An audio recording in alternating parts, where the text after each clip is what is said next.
Welcome back to our studio. I want to tell you today about a job we did for the Abraham Heschel School in Northridge, California. This was a really special job for Michelle and I because we worked directly with Shirley Levine, who was the founder of that school, and our work was going to go into a new chapel that had been built on the campus in her honor. It was the Shirley Levine Beit Midrash. And Shirley was very involved all the way throughout the design.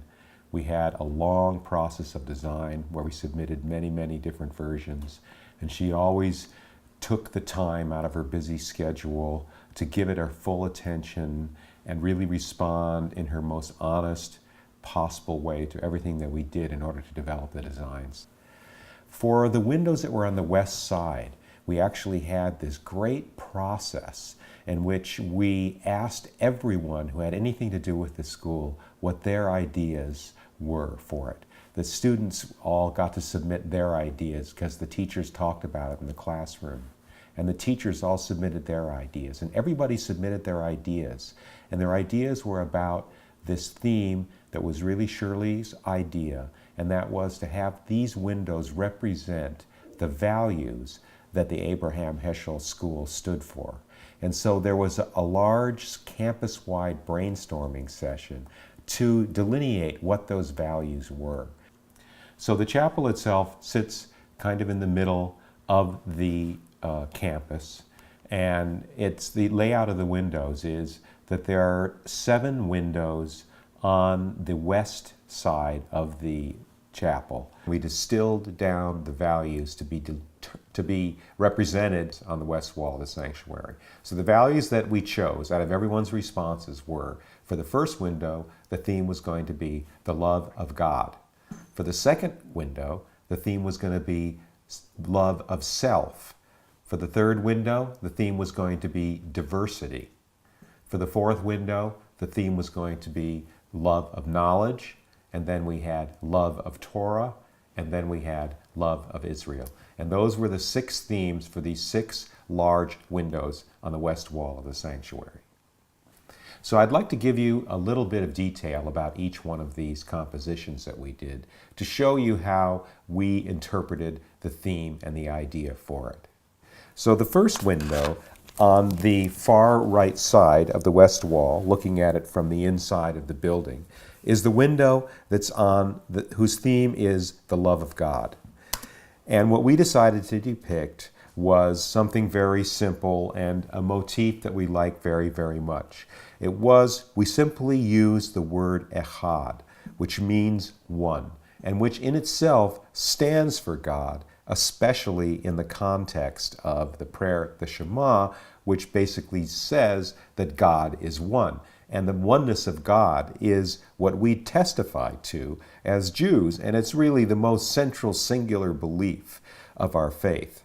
So what we decided to do was depict this single word, echad, and then to also depict the Shema, this universal prayer, in 18 different languages on the background of the windows. And what it's really saying is that not only is God one, but all humans are one, in that they have in common that they can say this prayer in their own language. And that makes them one. And it's something that unifies everyone.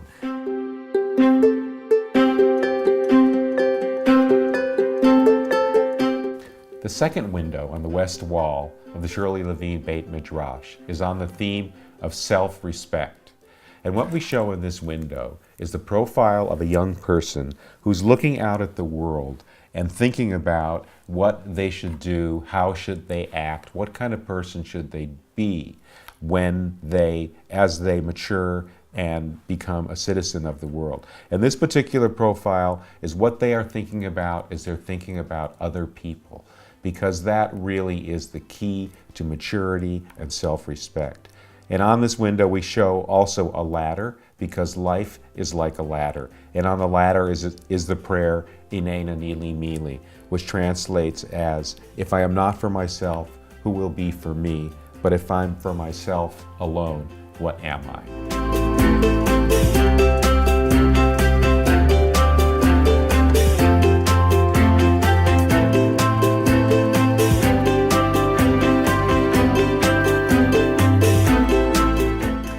third window in this series for the Shirley Levine Beit Midrash on the west wall had as its theme diversity.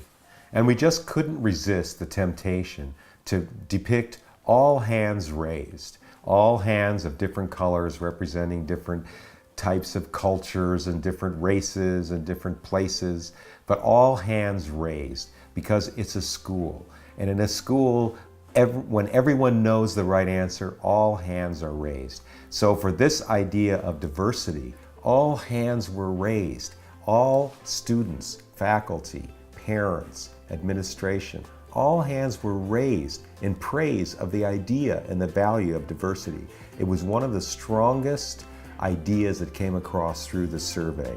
And so also, it's not only all hands raised, it's all hands reaching up toward God, represented as the shin that's floating against the background of this window.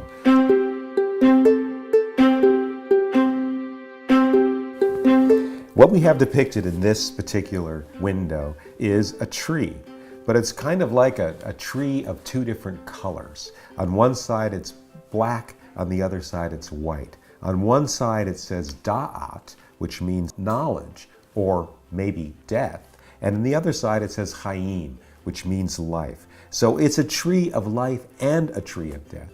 And you can see that the snake, the serpent, is there wrapped around the trunk of this tree.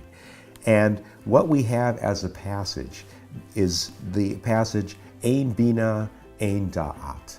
Ein Da'at, Ein Bina. And that means without understanding, there is no knowledge. And without knowledge, there is no understanding. And it's such a great passage, and it works so well on the window because you can read it horizontally or vertically, and it works in both directions. And in this tree that we have depicted, you can see many, many fruits. And the fruits are all pomegranates. And in 10 particular ones of these fruits that float in a true circle in the tree are depicted the different areas of study at the Abraham Heschel School. So you can see that in one there's a design for science, and another one there's a design for art. And in each one there's a design representative of one of the areas of study in the school.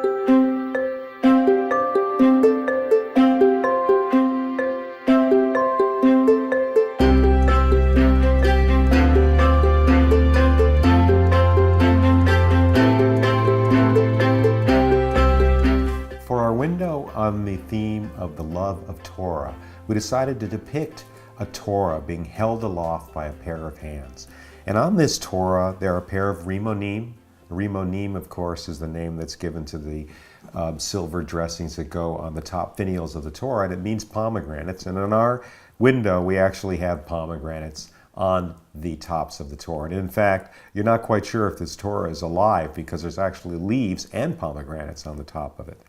So we have the Torah held aloft, and it's surrounded by floating pages. And each one of these pages is a page from the Midrash. So it's not only the Torah that is respected and studied and loved, but it's also the Midrash. It's the interpretation. It's the application of the Torah to everyday life and to modern life. It's the flexibility of the Torah. That's what's loved in this window.